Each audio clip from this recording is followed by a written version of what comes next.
these history videos, I always just throw a load of slowly zooming in images on screen. So I figured it was pointless me turning on my camera to just do an intro, so I thought I would spare you having to look at my face for 30 seconds before we got into the history. But tonight, we are going to be taking a look into the history of movies. Now, I will preface this. This history is predominantly a history of the development of film in America and some aspects of the West, but I'd definitely be interested in doing more specific videos on, for example, the history of French cinema or cinema in Asia, for example. I'd definitely be interested in that, so let me know if you'd like to see that down below. But I think without further ado, no more introduction needed. Let's get into the history of movies. The movie industry as we know it today originated in the early 19th century through a series of technological developments, the creation of photography, the discovery of the illusion of motion by combining individual still images, and the study of human and animal locomotion. The history presented here begins at the culmination of these technological developments, where the idea of the motion pictures and entertainment industry first emerged. Since then, the industry has seen extraordinary transformations, some driven by the artistic visions of individual participants, some by commercial necessity, and still others by accident. The history of the cinema is complex, and for every important innovator and movement listed here, others have been left out. Nonetheless, after reading this section, you will understand the broad arc of the development of a medium that has captured the imaginations of audiences worldwide for over a century. So we have the beginnings, motion picture technology of the late 19th century. While the experience of watching movies on smartphones may seem like a drastic departure from the communal nature of film viewing as we think of it today, in some ways the smaller format single-viewer display is a return to film's early roots. In 1891, the inventor Thomas Edison, together with William Dickson, a young laboratory assistant, came out with what they called the kinetoscope, a device that would become the predecessor to the motion picture projector. The kinetoscope was a cabinet with a window through which individual viewers could experience the illusion of a moving image. A perforated celluloid film strip with a sequence of images on it was rapidly spooled between a light bulb and a lens, creating the illusion of motion.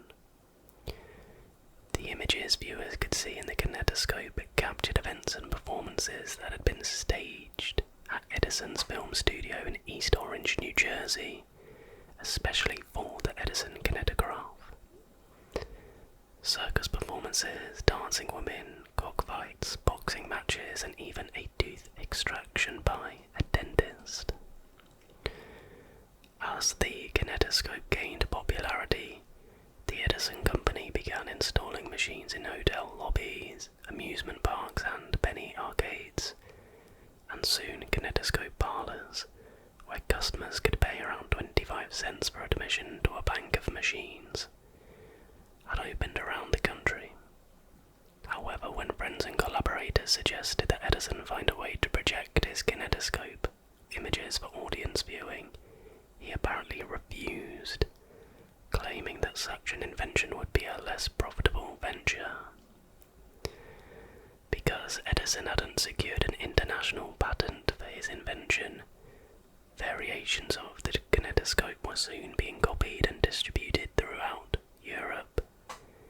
This new form of entertainment was an instant success, and a number of mechanics and inventors, seeing an opportunity, began toying with methods of projecting the moving images onto a larger screen. However, it was the invention of two brothers, Auguste and Louis Lumière, photographic goods manufacturers in Lyon, saw the most commercial success. In 1895, the brothers patented the cinematograph, from which we get the term cinema, a lightweight film projector that also functioned as a camera and printer. Unlike the Edison kinetograph, the cinematograph was lightweight enough for easy outdoor filming, and over the years the brothers used the camera to take well over 1,000 short films, most of which depicted scenes from everyday life.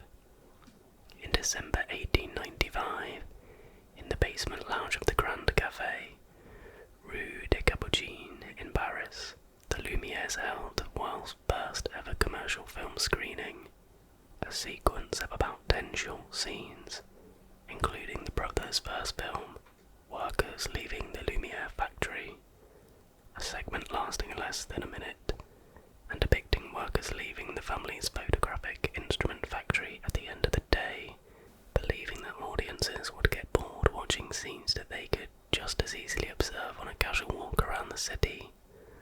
Louis Lumiere claimed that the cinema was an invention without a future, but a demand for motion pictures grew at such a rapid rate that soon representatives of the Lumiere Company were travelling throughout Europe and the world, showing half-hour screenings of the company's films. While cinema initially competed with other popular forms of entertainment, such as circuses, theatre troupes, magic shows, eventually it would supplant these various entertainments as the main commercial attraction. Within a year of the Lumieres' first commercial screening, competing film companies were offering moving motion picture acts in music halls and vaudeville theatres across Great Britain. In the United States, the Edison Company, having purchased the rights to an improved projector that they called the Vitascope, held their first film screening in April 1896 at Coster and Biles Music Hall in Herald Square, New York City. Film's profound impact on its earliest viewers is difficult to imagine today, inundated as many are by video images.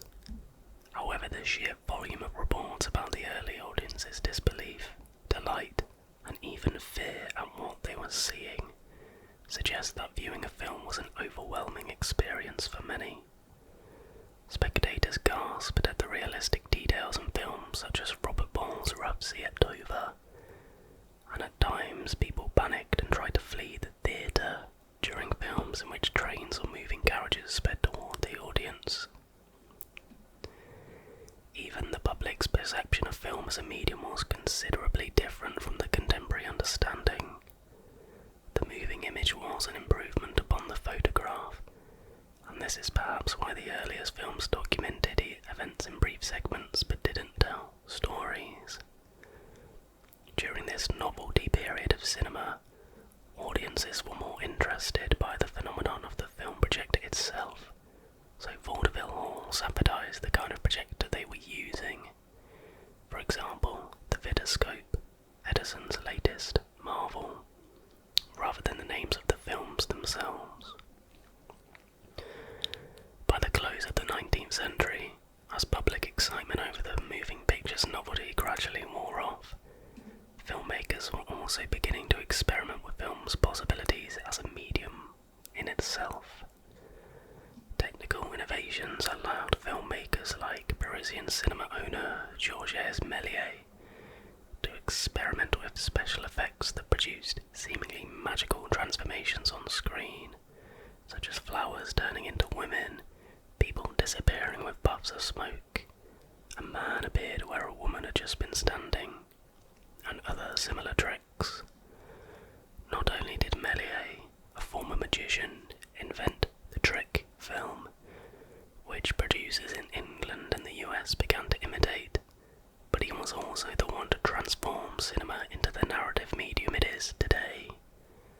Whereas before, filmmakers had only ever created single short films that lasted a minute or less, Méliès began joining these short films together to create stories. His 30-scene trip to the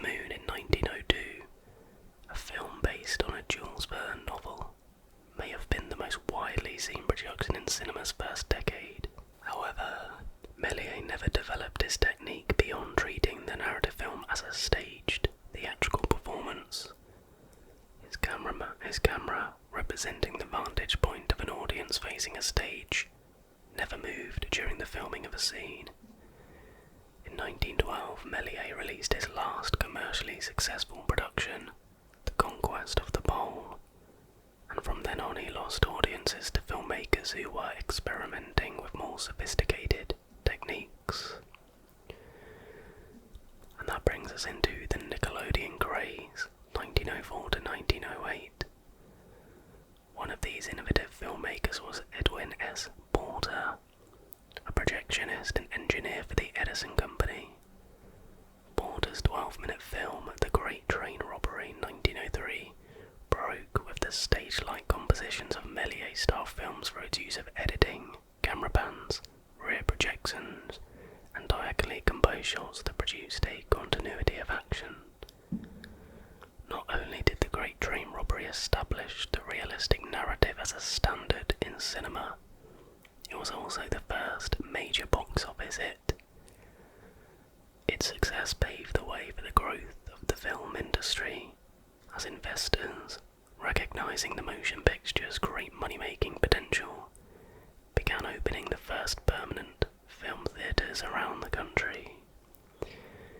Known as nickelodeons because of their 5-cent admission charge, these early motion picture theatres, often housed in converted storefronts, were especially popular among the working class at the time who couldn't afford live theatre. Between 1904 and 1908, around 9,000 Nickelodeons appeared in the United States. It was the Nickelodeon's popularity that established film as a mass entertainment medium. So we now have the biz. The motion picture industry emerges. As the demand for motion pictures grew, production companies were created to meet it. At the peak of Nickelodeon popularity in 1910, there were 20 or so major motion picture companies in the United States. However, heated disputes often broke out among these companies over patent rights and industry control, leading even the most powerful among them to fear fragmentation that would loosen their hold on the market. Because of these concerns, the 10 leading companies, including Edison, Biograph, Vitagraph and others, formed the Motion Picture Patents Company, or MPPC, in 1908. The MPPC was a trade group that pulled the most significant motion picture patents and established an exclusive contract between these companies and the Eastman Kodak Company as a supplier of film stock. Also known as the Trust, the MPPC's goal was to standardize the industry and shut out competition through monopolistic control. Under the Trust's licensing system, only certain licensed companies could participate in the exchange, distribution, and production of film at different levels of the industry. A shutout tactic that eventually backfired, leading the excluded independent distributors to organize in opposition to the Trust. And that brings us into the rise of the feature. In these early years, theatres were still running single-reel films, which came at a standard length of 1,000 feet, allowing for about 16 minutes of playing time. However, companies began to import multiple reel films from European producers around 1907, and the format gained popular acceptance in the US in 1912, with Louis Mercanton's highly successful Queen Elizabeth, a 3.5 reel feature starring the French actress Sarah Bernhardt. As exhibitors began to show more features, as the multiple reel film came to be called, they discovered a number of advantages over the single reel short. For one thing, audiences saw these longer films as special events and were willing to pay more for admission, and because of the popularity of the feature narratives, features generally experience longer runs in theatres than their single-reel predecessors. Additionally, the feature film gained popularity among the middle classes, who saw its length as analogous to the more respectable entertainment of live theatre. Following the example of the French film d'art, US feature producers often took their material from sources that would appeal to a wealthier and better educated audience, histories, literature and stage productions. As it turns out, the feature film was one factor that brought about the eventual downfall of the MPBC. The inflexible structuring of the Trust's exhibition and distribution system made the organisation resistant to change. When movie studio and Trust member Vitagraph began to release features like A Tale of Two Cities in 1911 and Uncle Tom's Cabin in 1910, the Trust forced it to exhibit the films serially in single reel showings to keep with industry standards. The MPBC also underestimated the appeal of the star system, a trend that began when producers chose famous stage actors like Mary Pickford and James O'Neill to play the leading roles in their productions and to grace their advertising posters. Because of the MPBC's inflexibility, independent companies were the only ones able to capitalise on two important trends that were to become film's future: single reel features and star power. Today, few people would recognise names like Vitagraph or Biograph, but the independents that outlasted them, Universal, Goldwyn, Fox and Paramount, have become household names. That brings us into our next section, Hollywood. As movie-going increased in popularity among the middle class, and as the feature films began keeping audience in their seats for longer periods of time, exhibitors found a need to create more comfortable and richly decorated theatre spaces to attract their audiences. These dream palaces, so called because of their often lavish embellishments of marble, brass, gilding and cut glass, not only came to replace the Nickelodeon theatre, but also created the demand that would lead to the Hollywood studio system. Some producers realised that the growing demand for New York could only be met if the films were produced on a regular year-round system. However, this was impractical with the current system that often relied on outdoor filming and was predominantly based in Chicago and New York, two cities whose weather conditions prevented outdoor filming for a significant portion of the year. Different companies attempted filming in warmer locations such as Florida, Texas and Cuba, but the place where producers eventually found the most success was a small industrial suburb of LA called Hollywood. Hollywood proved to be an ideal location for a number of reasons. Not only was the climate temperate and sunny year-round, but land was plentiful and cheap, and the location allowed close access to a number of diverse topographies: mountains, lakes, desert, coasts and forests. By 1915, more than 60% of US film production was centered in Hollywood. Next we have the art of silent film. While the development of narrative film was largely driven by commercial factors, it is also important to acknowledge the role of individual artists who turned into a medium of personal expression. The motion pictures of the silent era was generally simplistic in nature, acted in overly animated movements to engage the eye, and accompanied by live music, played by musicians in the theatre, and written titles to create a mood and to narrate a story. Within the confines of this medium, one filmmaker in particular emerged to transform the silent film into an art, and to unlock its potential as a medium of serious expression and persuasion.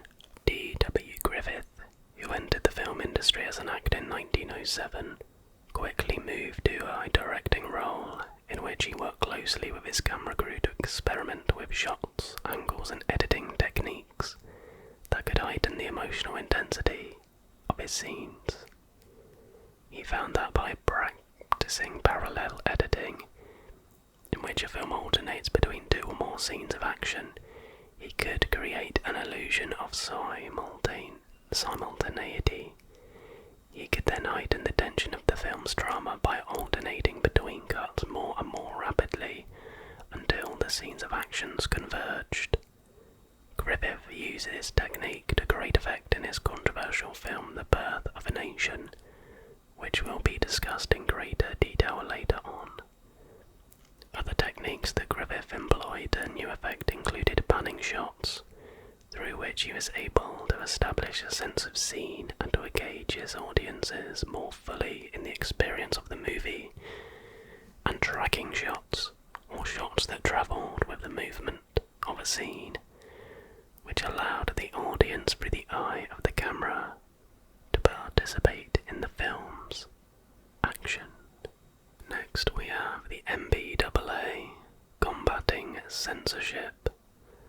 As film became an increasingly lucrative US industry, prominent industry figures like D.W. Griffith, slapstick comedian / director Charlie Chaplin, and actors Mary Pickford and Douglas Fairbanks grew extremely wealthy and influential.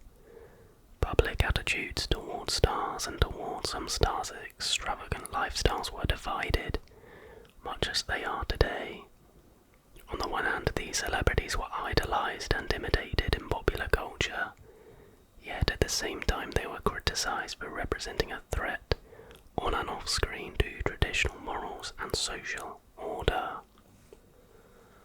And much as it does today, the news media liked to sensationalize the lives of celebrities to sell stories. Comedian Roscoe "Fatty" Arbuckle, who worked alongside future icons Charlie Chaplin and Buster Keaton, was at the centre of one of the biggest scandals of the silent era. When Arbuckle hosted a marathon party over Labor Day weekend in 1921, one of his guests, model Virginia Rapp, was rushed to hospital where she later died. Reports of a drunken orgy, essay and murder surfaced.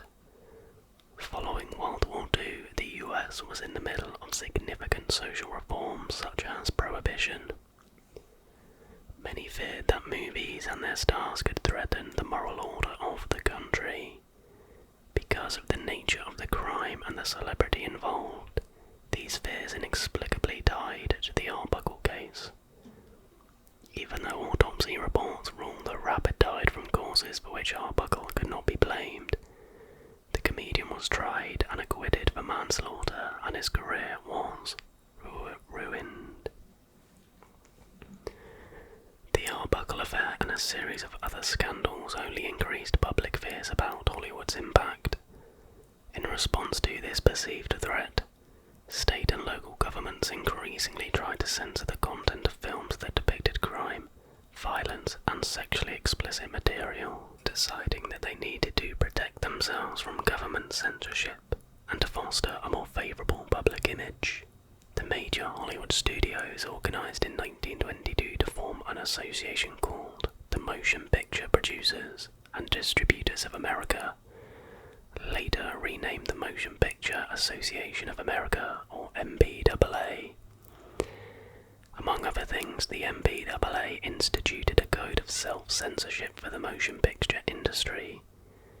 Today, the MPAA operates by a voluntary rating system, which means producers can voluntarily submit a film for review, which is designed to alert viewers to the age appropriateness of a film, while still protecting the filmmaker's artistic freedom. Now progressing, the next section is silent films' demise. In 1925, Warner Brothers was just a small Hollywood studio looking for opportunities to expand.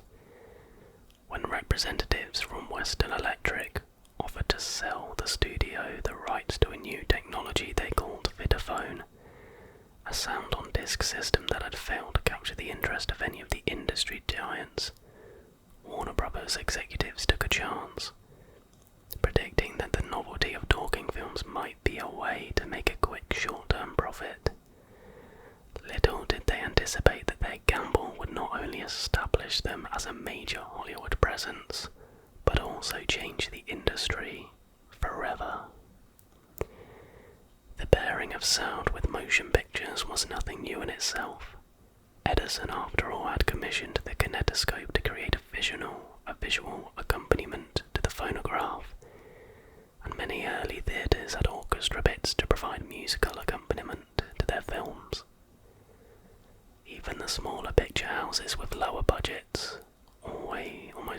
had an organ or piano.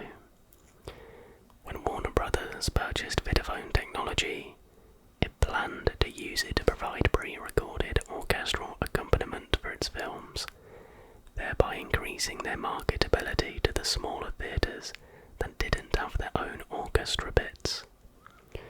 In 1926, Warner debuted the system with the release of Don Juan, a costume drama accompanied by a recording of the New York Philharmonic Orchestra. The public responded enthusiastically. By 1927, after a $3 million campaign, Warner Brothers had acquired more than 150 theatres in the United States, and it released its second sound film, The Jazz Singer, in which the actor Al Jolson improvised a few lines of synchronized dialogue and sang 6 songs. The film was a major breakthrough. Audiences, hearing an actor speak on screen for the first time, were enchanted. While radio, a new and popular entertainment, had been drawing audiences away from the picture houses for some time, with the birth of the talkie, or talking film, audiences once again returned to the cinema in large numbers, lured by the promise of seeing and hearing their idols perform. By 1929, 3/4 of Hollywood films had some form of sound accompaniment, and by 1930, the silent film was a thing of the past. Next section is titled, I Don't Think We're in Kansas Anymore. Film goes Technicolor. Although the techniques of tinting and hand painting had been available methods for adding colour to films for some time, neither method ever caught on. The hand painting technique became impractical with the advent of mass-produced film, and the tinting process, which filmmakers discovered would create an interference with the transmission of sound in films, was abandoned with the rise of the talkie. However, in 1922, Herbert Kalmus's Technicolor company introduced a dye transfer technique that allowed it to produce a full-length film, The Toll of the Sea, in 2 primary colours.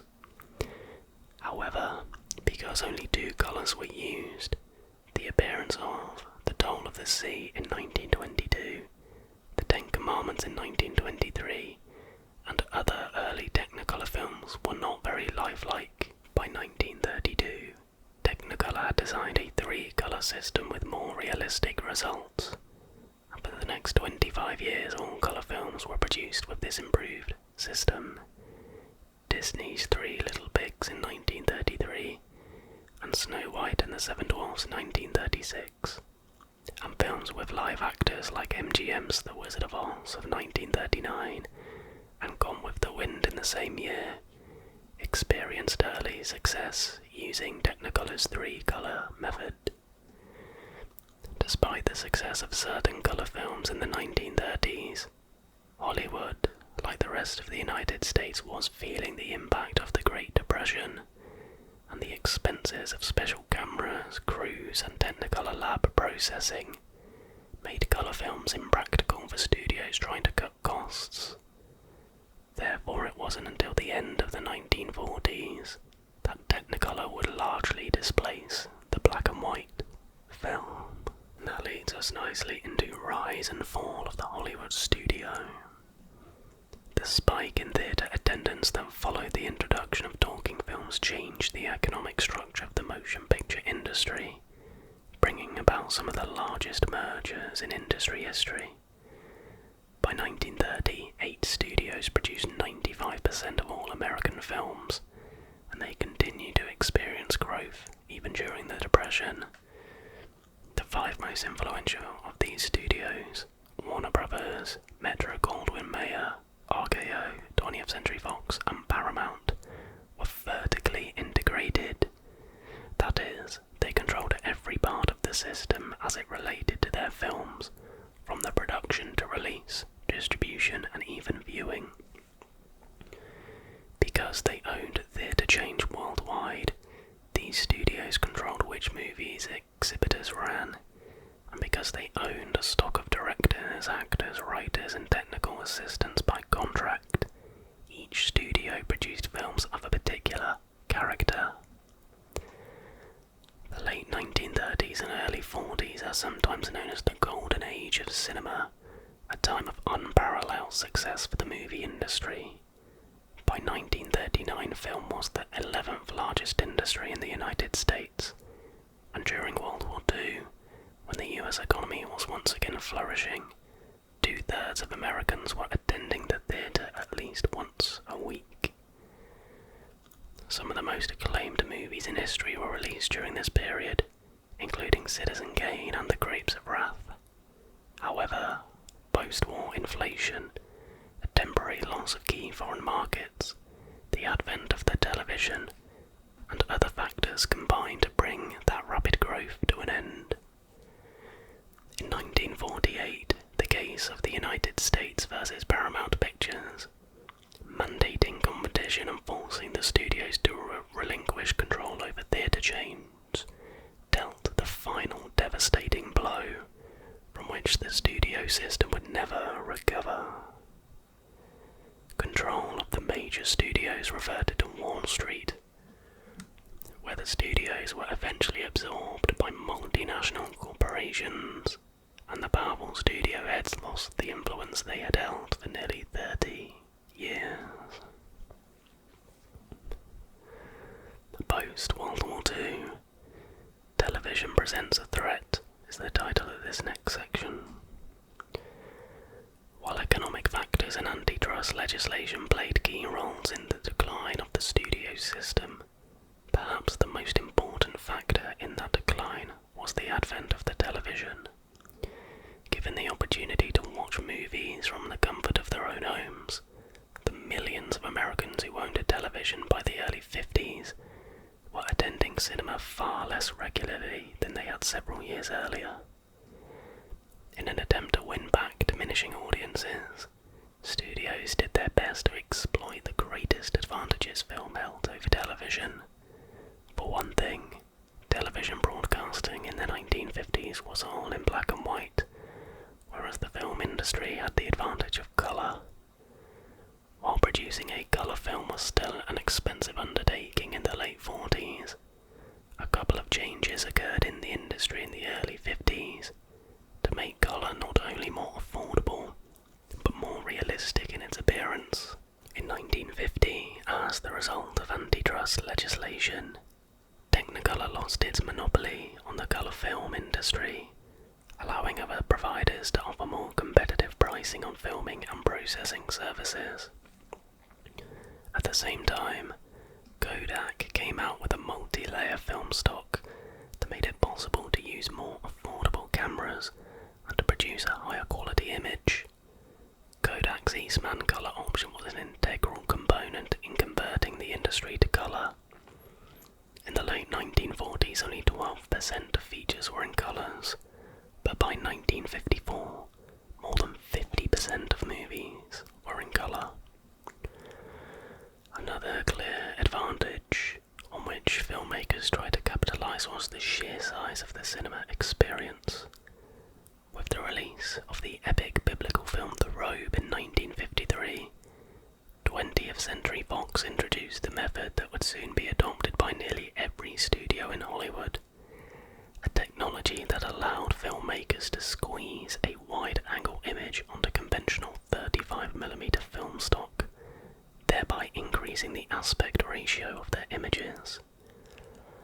This widescreen format increased the immersive quality of the theatre experience. Nonetheless, even with these advancements, movie attendance never again reached the record numbers it experienced in 1946, at the peak golden age of Hollywood. Next section is titled Down with the Establishment, Youth Culture and the 1960s and 70s. Movies of the late 1960s began attracting a younger demographic, as a growing number of young people were drawn in by films like Sam Peckinpah's The Wild Bunch in 1969, Stanley Kubrick's 2001: A Space Odyssey in 1968, Bonnie and Clyde of 67 and Easy Rider of 69, all revolutionary in their genres, that displayed a sentiment of unrest toward conventional social orders and included some of the earliest instances of realistic and brutal violence in film. These 4 films in particular grossed so much money at the box offices that producers began churning out low-budget copycats to draw in a new, profitable market. While this led to a rise in youth culture films, few of them saw great success. However, the new liberal attitudes towards depictions of sex and violence in these films represented a sea of change in the movie industry that manifested in many movies of the 70s, including The Godfather, The Exorcist and Jaws, all 3 of which saw great financial success. The next section is titled Blockbusters, Knockoffs and Sequels. In the 1970s, with the rise of work by Coppola, Spielberg, George Lucas, Martin Scorsese and others, a new breed of director emerged. These directors were young and film school educated, and they contributed a sense of professionalism, sophistication and technical mastery to their work, leading to a wave of blockbuster productions, including Close Encounters of the Third Kind, Star Wars, both of 1977, Raiders of the Lost Ark, and E.T. the Extraterrestrial. The computer-generated special effects that were available at this time also contributed to the success of a number of large-budget productions. In response to these and several earlier blockbusters, movie production and marketing techniques also began to shift, with studios investing more money in fewer films in the hopes of producing more big successes. For the first time, the hefty sums producers and distributors invested didn't go to production costs alone. Distributors were discovering the benefits of TV and radio advertising, and finding that doubling their advertising costs could increase profits as much as 3 or 4 times over. With the opening of Jaws, one of the 5 top-grossing films of the decade, Hollywood embraced the wide release method of movie distribution, abandoning the release methods of earlier decades, in which a film would debut in only a handful of select theatres in major cities before it became gradually available to mass audiences. Jaws was released in 600 theatres simultaneously, and the big-budget films that followed came out in anywhere from 800 to 2,000 theatres nationwide on their opening weekends. The major Hollywood studios of the late 70s and 80s, now run by international corporations, tended to favour the conservative gamble of the tried and true, and as a result, the period saw an unprecedented number of high-budget sequels, as in Star Wars, Indiana Jones and Godfather films, as well as imitations and adaptations of earlier successful material, such as the plethora of slasher films that followed the success of the 1979 thriller Halloween. Additionally, corporations sought revenue sources beyond the movie theatre, looking to the video and cable releases of their films. Introduced in 1975, the VCR became nearly ubiquitous in American homes by 1998, with 88.9 million households owning the appliance. Cable television's growth was slower, but ownership of VCRs gave people a new reason to subscribe, and cable subsequently expanded as well. And the newly introduced concept of film-based merchandise allowed companies to increase profits even more. And that brings us into our final section, the 1990s and beyond. The 1990s saw the rise of 2 divergent strands of cinema: the technically spectacular blockbuster with special computer-generated effects, and the independent, low-budget film. The capabilities of special effects when studios began manipulating film digitally. Early examples of this technology can be seen in Terminator 2 and Jurassic Park. Films with an epic scope, Independence Day, that's my favourite movie, Titanic, and The Matrix, also employed a range of computer animation techniques and special effects to wow audiences and draw more viewers to the big screen. Toy Story in 1995, the first fully computer animated film, and those that came after it, such as Ants, A Bug's Life and Toy Story 2, displayed the improved capabilities of computer-generated animation. At the same time, independent directors and producers such as the Coen brothers and Spike Jonze experienced an increased popularity, often for lower-budget films that audiences were more likely to watch on video at home. A prime example of this is the 1996 Academy Awards programme, when independent films dominated the Best Picture category. Only one movie from a big film studio was nominated, Jerry Maguire, while the rest were independent films.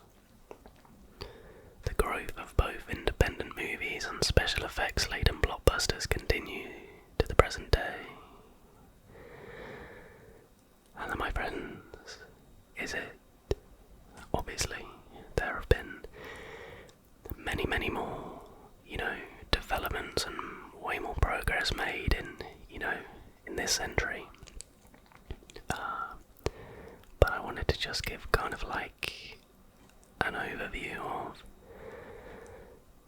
the development of movie in America and the West, sort of in the early-ish stages. And I think this article / I think it was actually like a thesis of some kind. I think it more than did that. Like I mentioned in the intro, I'd definitely be interested in doing specific movie history videos on Asian cinema and French film, so let me know if you'd like to see something like that in the future. But that is going to do it for tonight's video. I really hope